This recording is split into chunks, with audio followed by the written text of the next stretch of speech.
പ്രിയമുള്ളവരെ, ഏവർക്കും സ്നേഹവന്ദനം. ഈസ്റ്ററിൻ്റെ ആയിട്ടുള്ള എല്ലാ വിധത്തിലുള്ള നന്മകളും നേരുകയാണ്. ഇന്ന് നമ്മൾ യേശുക്രിസ്തുവിൻ്റെ ക്രൂശീകരണവുമായി ബന്ധപ്പെട്ട ചില വസ്തുതകളാണ് ചർച്ച ചെയ്യാനായിട്ട് പോകുന്നത്. പലപ്പോഴും പല ആളുകളും ധരിച്ചു വച്ചിരിക്കുന്നത് യേശുക്രിസ്തു ക്രൂശിക്കപ്പെട്ടിട്ടില്ല, യേശുവിനെ ക്രൂശിക്കാനായിട്ട് സാധിച്ചിട്ടില്ല, യേശു ദൈവമാണെങ്കിൽ എങ്ങനെയാണ് യേശുവിനെ ക്രൂശിക്കുക, എന്തുകൊണ്ട് യേശു ക്രൂശിക്കപ്പെടണം എന്നുള്ള ചോദ്യങ്ങളൊക്കെ പല ആളുകളുടെയും മനസ്സിലുണ്ട്. അപ്പോൾ അതിൻ്റെയൊക്കെ ഒരു മറുപടിയായിട്ടാണ് ഈ വീഡിയോ നിങ്ങളുമായിട്ട് പങ്കുവെക്കാൻ ആഗ്രഹിക്കുന്നത്. മാത്രമല്ല, യേശുവിൻ്റെ മരണസമയത്ത് എന്താണ് സംഭവിച്ചത് എന്നുള്ളതും കൂടെ നമ്മൾ അറിഞ്ഞിരിക്കണം. ക്രിസ്തുവിൻ്റെ കഷ്ടപ്പാടുകളെയും മരണത്തെയും ക്രൂശിൽ സംഭവിച്ചതിനെയും കുറിച്ച് നമ്മൾ പരിശോധിക്കുമ്പോഴാണ് ചില വസ്തുതകൾ നമുക്ക് മനസ്സിലാക്കാനായിട്ട് സാധിക്കുന്നത്. ക്രിസ്തുവിനെ ക്രൂശിക്കുക എന്നുള്ളത്, അല്ലെങ്കിൽ യേശു ക്രൂശിക്കപ്പെടുക എന്നുള്ളത് യഹൂദന്മാരെ സംബന്ധിച്ചിടത്തോളം ചിന്തിക്കാൻ പോലും കഴിയാത്ത ഒരു കാര്യമായിരുന്നു. കാരണം യേശു മശിഹയാണെങ്കിൽ മശിഹ ഒരിക്കലും കൊല്ലപ്പെടാൻ പാടില്ല, യേശു മറ്റുള്ളവരെ പരാജയപ്പെടുത്തുന്നവനായിരിക്കണം എന്നായിരുന്നു അവരുടെയൊക്കെയും വിചാരം. അതിൻ്റെ അടിസ്ഥാനത്തിൽ ക്രിസ്തുവിൻ്റെ ക്രൂശീകരണവുമായി ബന്ധപ്പെട്ട് നിരവധി സംഭവങ്ങൾ നടമാടിയിട്ടുണ്ട്. നമ്മൾ ആ കാര്യങ്ങളെക്കുറിച്ചാണ് ചിന്തിക്കുന്നത്. നമുക്കറിയാവുന്ന പോലെ യേശു കർത്താവ് പെസഹ പെരുന്നാളിൻ്റെ അന്നാണ് ക്രൂശിക്കപ്പെടുവാൻ തക്കവണ്ണമുള്ള ഒരുക്കത്തിലേക്ക് എത്തുന്നത്. യഹൂദന്മാർക്ക് മാത്രം ആചരിക്കാനുള്ള, അല്ലെങ്കിൽ യഹൂദ മതാനുസാരികൾക്ക് വേണ്ടിയിട്ടും കൂടെ മാത്രം ആചരിക്കാനുള്ള ഒരു പെരുന്നാളായിരുന്നു പെസഹ പെരുന്നാൾ. അത് യഹൂദന്മാർ മിസ്രൈമിൽ അടിമകളായിരുന്നപ്പോൾ, അഥവാ ഈജിപ്തിൽ അടിമകളായിരുന്ന സമയത്ത് അതിൽ നിന്ന് വിമോചനം പ്രാപിച്ചു പോരുവാൻ തക്കവണ്ണം മോശയിലൂടെ ദൈവം ഇടപെട്ട ഇടപാടുകളെ കാണിക്കുന്നതാണ് കടന്നു പോവുക എന്നർത്ഥം വരുന്ന പെസഹ. അത് അവർക്കൊരു ആഘോഷമാണ്, അവരുടെ ജീവിതത്തിൻ്റെ ആനന്ദമാണ്.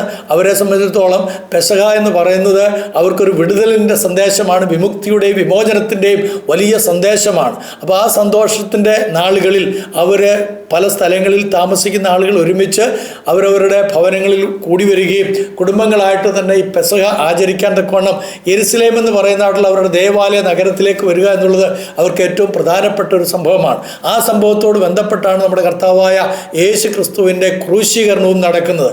യേശു കർത്താവ് ഈ ലോകത്തിലേക്ക് ജാതം ചെയ്തത് തന്നെ തിരുവെഴുത്തുകളിൻ പ്രകാരമായിരുന്നു എന്നുള്ളത് നമുക്കറിയാം. അതുകൊണ്ടാണ് കൊരിന്തോസുകാർക്ക് എഴുതിയ ലേഖനത്തിൽ വളരെ കൃത്യമായിട്ട് പറയുന്നത്, ക്രിസ്തു നമ്മുടെ പാപങ്ങൾക്ക് പരിഹാരം വരുത്തുവാൻ വേണ്ടി തിരുവെഴുത്തുകളിൻ പ്രകാരം മരിച്ചു എന്നുള്ള. അപ്പം തിരുവെഴുത്തുകളിൻ പ്രകാരമായിരുന്നു ക്രിസ്തുവിൻ്റെ ബലി.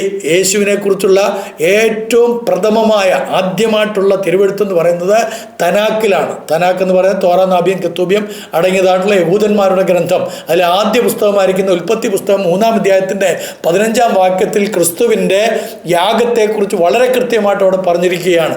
അങ്ങനെയുള്ള യേശു ക്രിസ്തുവിൻ്റെ ബലി സംഭവിക്കുമ്പോൾ ഉച്ച കഴിഞ്ഞിട്ട് ആ സന്ദർഭം ദേശത്ത് മുഴുവനും ഇരുട്ട് വ്യാപിച്ചു എന്നാണ് വിശുദ്ധ മത്തായിയുടെ സുവിശേഷം 27-ാം അധ്യായത്തിൻ്റെ 45-ാം വാക്യത്തിൽ നമ്മൾ വായിക്കുന്നത്.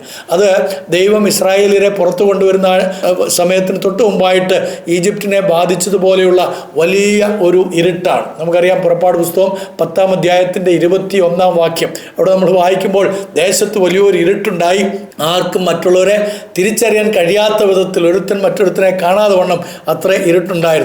എന്നാൽ ഇവിടെ പറഞ്ഞിരിക്കുന്നതായിട്ടുള്ള ഈ ഇരുട്ട് പൂർണ്ണമായി ഒരു കൂരിരുട്ടായിരുന്നില്ല. അവിടെ ഉണ്ടായിരുന്നവർക്ക് കാര്യങ്ങൾ എന്തൊക്കെയാണെന്നുള്ളത് കാണുവാൻ തക്കവണ്ണം സാധ്യമായിക്കൊണ്ടേയിരുന്നു. ഇസ്രായേൽ ദേശത്തിന് മുകളിൽ മാത്രമല്ല, മുഴുവൻ ലോകത്തിന് മുകളിലും ഈ ഇരുട്ട് വ്യാപിച്ചു എന്നുള്ളത് സത്യമായിട്ടുള്ളൊരു കാര്യമാണ്. അപ്പോൾ അതിനെക്കുറിച്ച് രേഖകളിൽ നമുക്ക് കാണാം. ആദ്യകാല സഭാപിതാക്കന്മാരിൽ ചില ആളുകൾ ഇതിനെക്കുറിച്ച് എഴുതിയിട്ടുണ്ട്.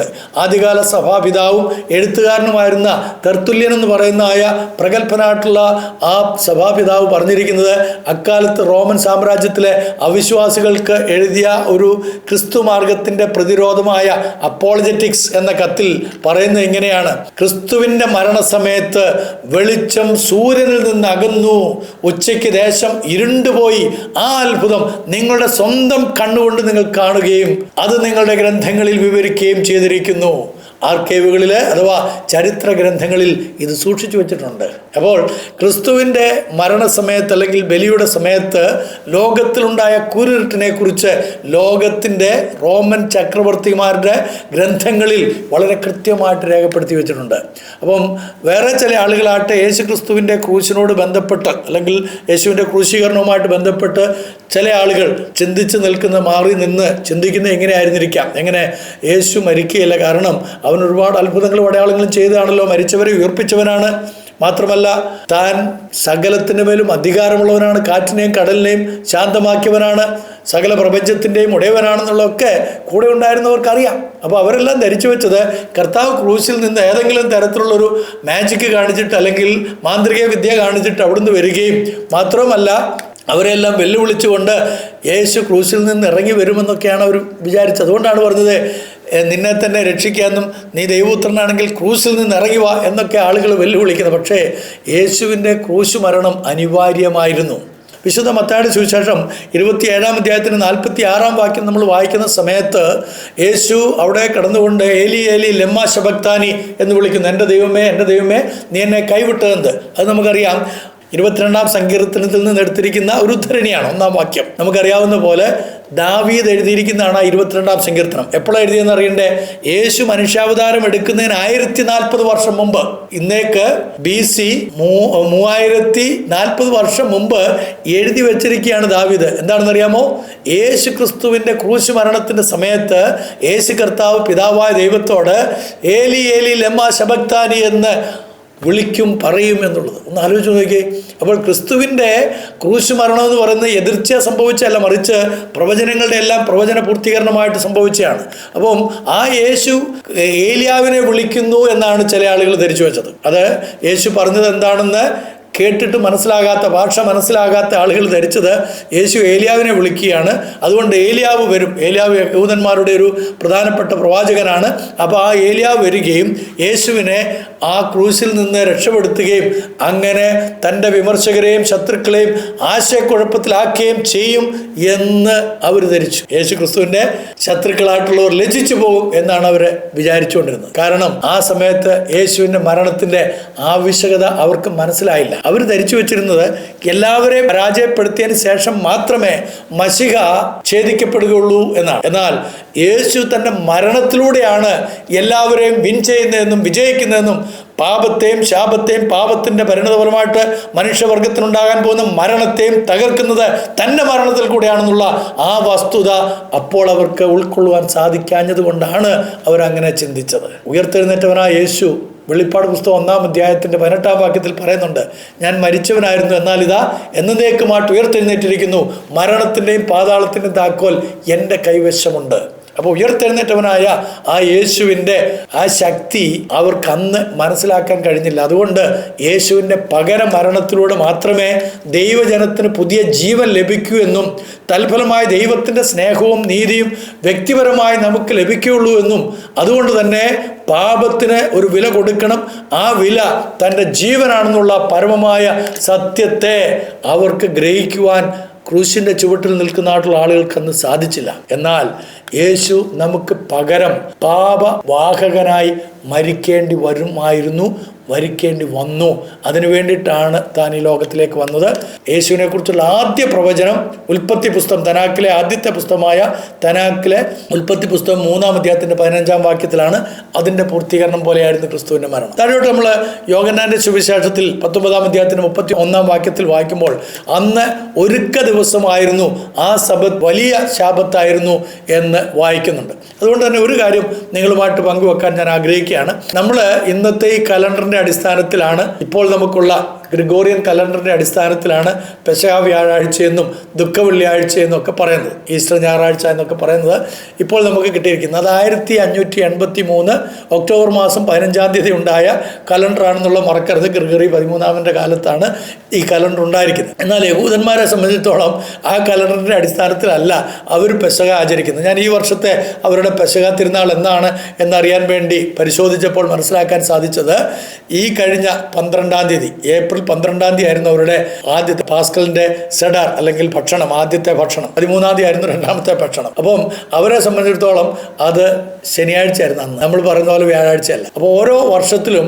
അവരുടെ ദിവസങ്ങൾ മാറിക്കൊണ്ടേയിരിക്കും. നമ്മളൊരു ഫിക്സഡ് ഡേറ്റ് വെച്ചിരിക്കുന്നത് എന്തിനാണെന്ന് വെച്ച് കഴിഞ്ഞാൽ ക്രിസ്തീയ സഭയ്ക്ക് ഒരുമിച്ച് കൂടി ആ ദിവസത്തിൽ ഒരുമിച്ച് കൂടി ദൈവത്തെ സ്തുതിക്കുവാനും കർത്താവായ യേശു ക്രിസ്തുവിൻ്റെ പാപപരിഹാര യാഗത്തെക്കുറിച്ചൊക്കെ ഓർക്കാനുമാണ്. എന്നാൽ ഓരോ കാര്യം കൂടെ അതിനോട് ബന്ധപ്പെടുത്തി പറയട്ടെ. ഈ പെസഹ ആചരിക്കാൻ നമുക്കാർക്കും അവകാശമില്ല. കാരണം നമ്മൾ യഹൂദന്മാരല്ല. യഹൂദന്മാരോ യഹൂദ മതാനുസാരികളോ ആയിട്ടുള്ള ആളുകൾക്ക് മാത്രമേ പെസഹ പെസഹ കഴിക്കാനായിട്ട് അവകാശമുള്ളൂ എന്ന് പുറപ്പാട് പുസ്തകം 12-ാം അധ്യായത്തിൻ്റെ 40-ാം വാക്യത്തിൽ പറയുന്നുണ്ട്. 40 മുതൽ താഴോട്ട് നിങ്ങൾ വായിച്ചാൽ കാണാൻ സാധിക്കും. അവിടെ വളരെ കൃത്യമായിട്ട് പറയുന്നുണ്ട്, അന്യജാതിക്കാരും തന്നെ അത് ഭക്ഷിക്കാൻ പാടില്ല. അത് ഏത് ജാതിക്കാരനായിരുന്നാലും ശരി, അങ്ങേയറ്റത്തെ സവർണനോ ഇങ്ങേയറ്റത്തെ താഴ്ന്ന അവർണനോ ആരോ ആയിക്കൊള്ളട്ടെ, അത് അവർക്ക് പ്രശ്നമേ അല്ല.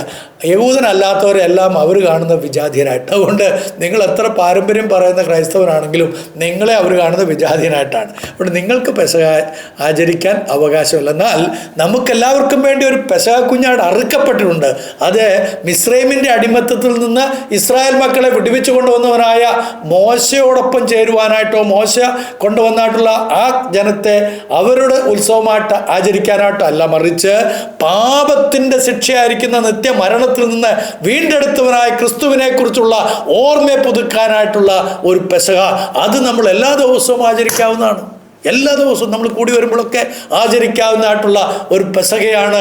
നമുക്ക് വേണ്ടി ഒരു പെസഹ കുഞ്ഞാട് അറുക്കപ്പെട്ടു, ക്രിസ്തു തന്നെ എന്ന് കൊരിന്ത്യോസുകാർക്ക് എഴുതിയ ലേഖനത്തിൽ 5-ാം അധ്യായത്തിൻ്റെ 7-ാം വാക്യത്തിൽ പൗലോസ്ലീഹ പറയുകയാണ്. അതുകൊണ്ട് ആ പെസഹ കുഞ്ഞാടിനെ ഓർത്തുകൊണ്ട് നമുക്ക് എന്നും ഇത് ഭുജിക്കാം, യാതൊരു സംശയവുമില്ല.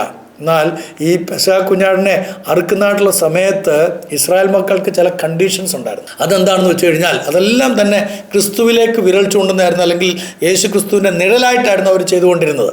അതെന്താണെന്ന് വെച്ച് കഴിഞ്ഞാൽ ഈ യഹൂദ മത നേതാക്കന്മാർ അവരുടെ ന്യായപ്രമാണത്തിൻ്റെ അടിസ്ഥാനത്തിൽ പെസഹ ആചരിക്കുന്ന സമയത്ത് കുഞ്ഞാടിനെ അറുക്കുമ്പോൾ, ഒരു വയസ്സ് പ്രായമുള്ള കുഞ്ഞാടിനെ, ആണാടോ പെണ്ണാടോ ഏതോ ആയിക്കോട്ടെ, അല്ലെങ്കിൽ ചെമ്മരിയാടാകാം, ഏതിനെയും അറുക്കുന്ന സമയത്ത് അതിൻ്റെ അസ്ഥികളൊന്നും ഒടിക്കാൻ പാടില്ല. അസ്ഥികൾ ഒടിക്കാൻ പാടില്ല എന്നുള്ള നിയമം ഉണ്ടായിരുന്നു. പുറപ്പാട് പുസ്തകം 12-ാം അധ്യായത്തിൻ്റെ 20-ാം വാക്യത്തിൽ പറയുന്നുണ്ട്. അതുകൊണ്ടാണ് യേശു കർത്താവിനെ ക്രൂശിക്കുന്നതായിട്ടുള്ള സമയത്ത് പടയാളികൾ വന്ന് യേശുവിനോടൊപ്പം ക്രൂശിക്കപ്പെട്ട ഒന്നാമൻ്റെയും പിന്നീട് മറ്റേ ആളുടെയും കാലുകൾ ഒടിച്ചു എന്ന് നമ്മൾ വായിക്കുന്നു. എന്നാൽ അവർ യേശുവിൻ്റെ അടുക്കൽ വന്നപ്പോൾ യേശു മരിച്ചു എന്ന് കണ്ടപ്പോൾ അവൻ്റെ കാലുകൾ ഒടിച്ചില്ല. അതിന് 34-ാം വാക്യത്തിൽ നമ്മൾ വായിക്കുന്നത്, പടയാളികൾ ഒരുത്തിന് യേശുവിൻ്റെ വിലാപ്പുറത്ത് കുന്തം കൊണ്ട് കുത്തി, പെട്ടെന്ന് രക്തവും വെള്ളവും ഒഴുകി. 35-ാം വാക്യത്തിൽ നമ്മൾ വായിക്കുന്നത്, കണ്ട മനുഷ്യൻ സാക്ഷ്യം പറഞ്ഞിരിക്കുന്നു, അവൻ്റെ സാക്ഷ്യം സത്യമാണ്, താൻ സത്യം പറയുന്നു എന്ന് അവൻ അറിയുന്നു. നിങ്ങളും വിശ്വസിക്കേണ്ടതിന് അവൻ സാക്ഷ്യം പറയുന്നു, അവൻ്റെ ഒരസ്ഥി പോലും ഒടിഞ്ഞു പോകുകയില്ല എന്ന തിരുവെഴുത്ത് നിവൃത്തിയാകേണ്ടതിനാണ് ഇതെല്ലാം സംഭവിച്ചത്. മറ്റൊരു തിരുവെഴുത്ത് പറയുന്ന പോലെ അവർ കുത്തിയവെങ്കിലേക്ക് നോക്കും. യോഹന്നാന്റെ സുവിശേഷം 19-ാം അധ്യായത്തിൻ്റെ 31 മുതൽ 37 വരെയുള്ള വാക്യങ്ങളാണ്. അപ്പോൾ ഇതെല്ലാം ക്രിസ്തുവിൽ പൂർണ്ണമായിട്ട് നിറവേറി എന്നുള്ളതാണ് നമുക്ക് മനസ്സിലാക്കാൻ സാധിക്കുന്നത്. അതുകൊണ്ട് ക്രിസ്തുവിൻ്റെ മരണം അത് ഉറപ്പ് വന്ന ഒരു മരണമാണ്. അത് കെട്ടുകഥയല്ല. അത് പിന്നീട് ആരെങ്കിലും പറഞ്ഞ പോലെ യേശുവിനെ അള്ളാഹു തന്നിലേക്ക് ഉയർത്തി എന്ന് പറയുന്നത് പോലെ അല്ല, മറിച്ച് യേശു മരിക്കണമെന്നുള്ളത് ആവശ്യമായിരുന്നു. അവൻ മരിച്ചു. അവൻ്റെ മരണം എന്ന് പറയുന്നത് വളരെ ശാസ്ത്രീയമായിട്ട് തെളിയിക്കപ്പെട്ടിരിക്കുന്ന ഒരു കാര്യം കൂടെയാണ് എന്നുള്ളത് നാം അറിഞ്ഞിരിക്കണം. Thank you very much.